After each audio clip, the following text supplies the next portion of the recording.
अब हम प्रश्नावली के प्रश्न देखते हैं।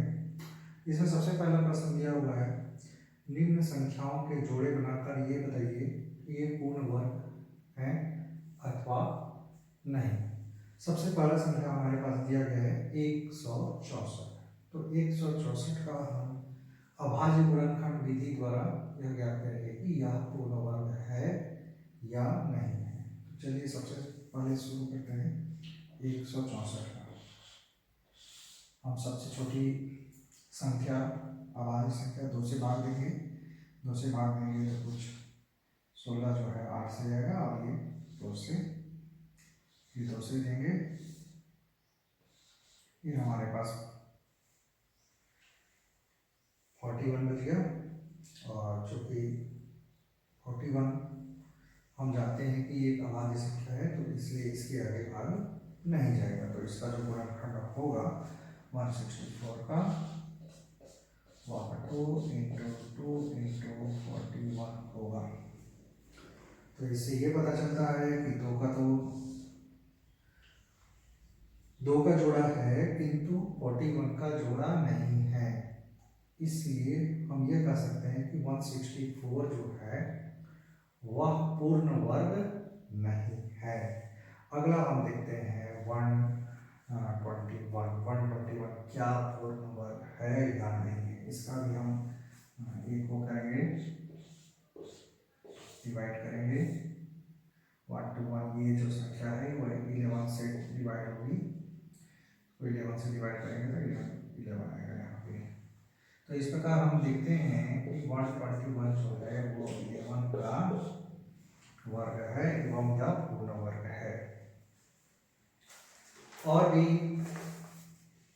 पुस्तक में अन्य प्रश्न भी दिए हुए हैं, जैसे कि 289 क्या ये पूर्ण वर्ग है या नहीं है, 729, और पांचवा प्रश्न है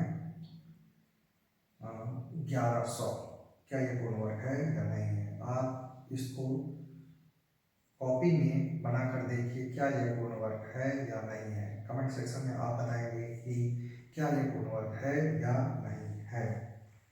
इसके बाद हम अगला प्रश्न देखते हैं, प्रश्न 2।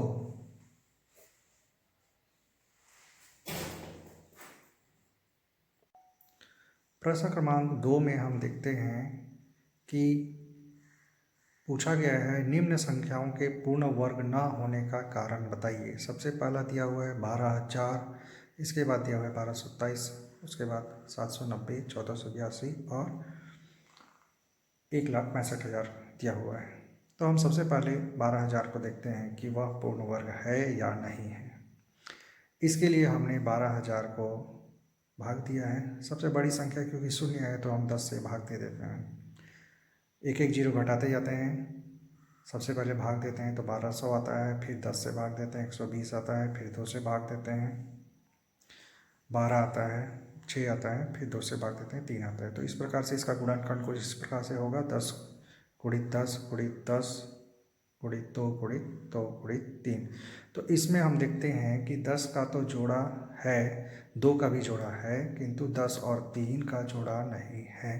तो इस प्रकार हम यह कह सकते हैं कि यह अभाज्य गुणनखंड नहीं है, क्योंकि इसमें गुणनखंड का जोड़ा नहीं है।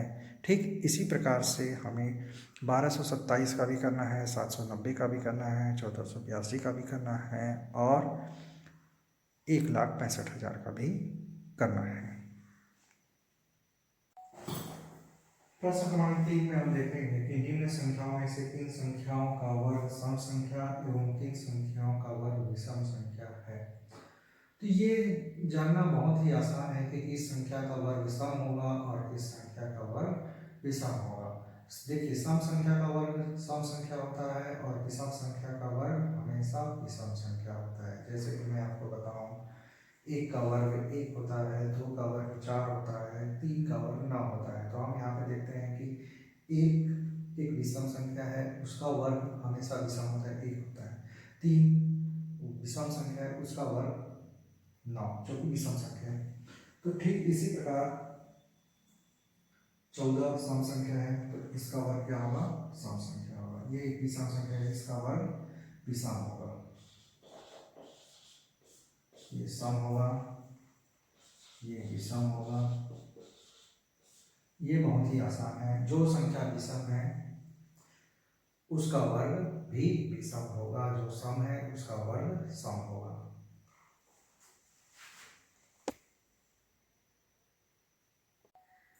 इसके बाद अगला प्रश्न दिया हुआ है, प्रश्न क्रमांक 4, निम्न संख्याओं का अवलोकन करें एवं रिक्त स्थानों की पूर्ति करें। सबसे पहले दिया हुआ है 11 का वर्ग, जो कि दिया हुआ है 121। इसके बाद दिया हुआ है 101 का वर्ग। हम देखते हैं कि 101 का वर्ग दिया हुआ है तो 10201, चूँकि 101 का वर्ग में बीच में 1 और 1 के बीच में एक जीरो है, इसलिए 2 के बीच में भी एक जीरो है। इसके बाद अगला हम देखते हैं कि 1001 का वर्ग। इसमें हम देखते हैं कि 1 के बीच में 2 जीरो है, तो उत्तर में भी हम देखते हैं कि 1 के बीच में 2 जीरो है। इसी प्रकार से आगे के प्रश्न को भी बनाना है, जिसमें इसके बाद आगे के प्रश्न को भी बनाना है, जिसमें 10001 का वर्ग पूछा गया है।